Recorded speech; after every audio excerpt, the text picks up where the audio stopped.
Hi guys, good evening lalo na po sa ating mga kapwa security personnel. Welcome back po sa aking munting channel. So sa video ito mga 59 ay pag-uusapan po natin ay tungkol po ito sa bagong update ng SOSYA regarding po sa pag-verify ng ating security guard license.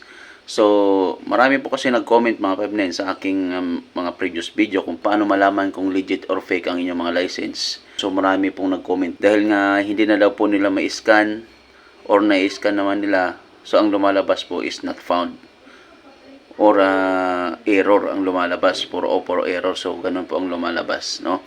Ang mga sagot ko lang man po doon sa mga nag-comment ay sinabi ko mga po na nag-update or may problema yung system ng SOSYA.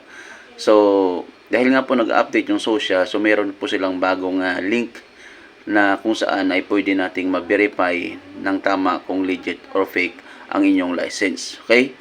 So ngayon mga 59 ay i-share ko po sa inyo ang link na yan kung saan natin pwede ma-verify or malalaman kung fake or legit ang inyong mga license. Okay?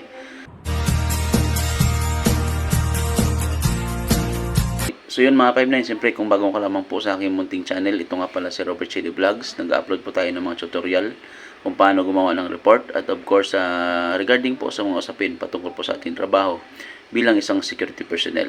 Okay? So, ayun mga 59 ay isi-share ko na po sa inyo ang link na kung saan pwede natin i-verify kung legit or fake ang ating mga license. So, bagong link po ito mga 59 ng SOSYA, no?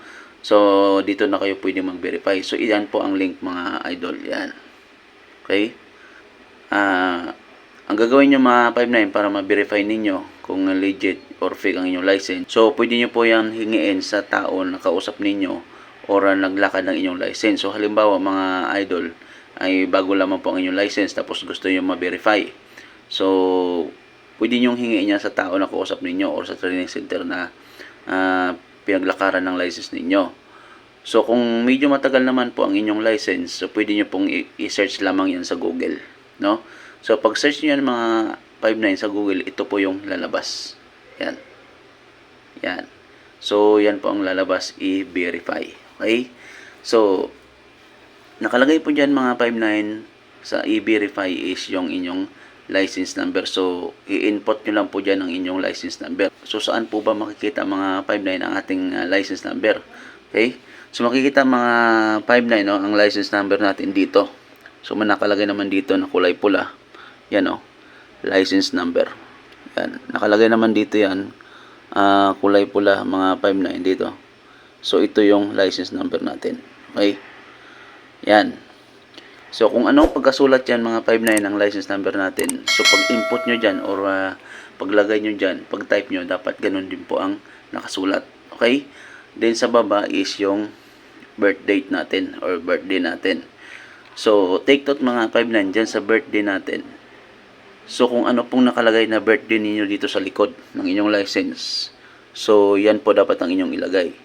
So, kung ano talaga ang nakalagay dito, yan talagang susunod yun na birthday. Kahit mali po yan, mga 59 no. Halimbawa, mali ang birthday nyo dyan na nakalagay, nagkamali. So, yan pa rin po ang ilalagay nyo sa birthday. Kasi kung susundin niyo mga 59 yung tamang birthday ninyo, ang ilalagay nyo dyan, hindi po yan ma-verify. So, not found ang lalabas niyan. Okay? So, dapat hindi rin kayo nagkamali kahit isang literal lang dyan, no? So, pindutin nyo ng birthday, yan. So, pag pindot nyo po, ilalabas po yan, no? Yan. So, yan, isiset nyo lang siya. Isiset nyo lang siya kung anong petsa, anong year, at saka anong buwan. So, kapag nakalagay na po dyan, so, nalagay nyo na yung birthday ninyo, at saka yung license number ninyo, so, double check nyo lang kung tama. Then, after po nyan, ay pindutin nyo na po yung verify. Okay? So, pagka-click nyo po ng verify, yan po ang lalabas. Yan. So, scroll down nyo lang po yan. Sa pinakababa, yan po ang lalabas. Yan. So, pindutin nyo lang po yung accept and continue. Okay? So, pagka-pindot nyo lang mga 59, yan na po ang lalabas. Yan. So, kapag ganyan mga 59, so, okay po yan. Pag ganyan ang lumabas, no? So, ibig sabihin, legit po ang inyong license, verified po yan, talagang galing po yan ng SOSYA, no? So, Kapag ito naman mga 5.9 ang lumabas na double check ninyo halimbawa, tapos na input ninyo ng maayos, walang problema, tapos yan ang lalabas, not found. So ibig sabihin mga 5.9, walang record po yan ang inyong license sa SOSYA. Ibig sabihin po, fake po yan, no? So yan, no? So sana mga 5.9, no, ay nakatulong sa inyo at kahit papano ay naliwanagan kayo sa ating ginawang video. Siyempre mga 5.9, kung sa tingin po ninyo ay nakatulong ang video ito, ay huwag nyo po sanang kalimutan mag-like, share, comment, and of course mag-subscribe po sa ating munting channel para updated po kayo sa mga video na susunod pa natin i-upload. Okay? So yun lang mga 5.9, maraming salamat po. God bless us all.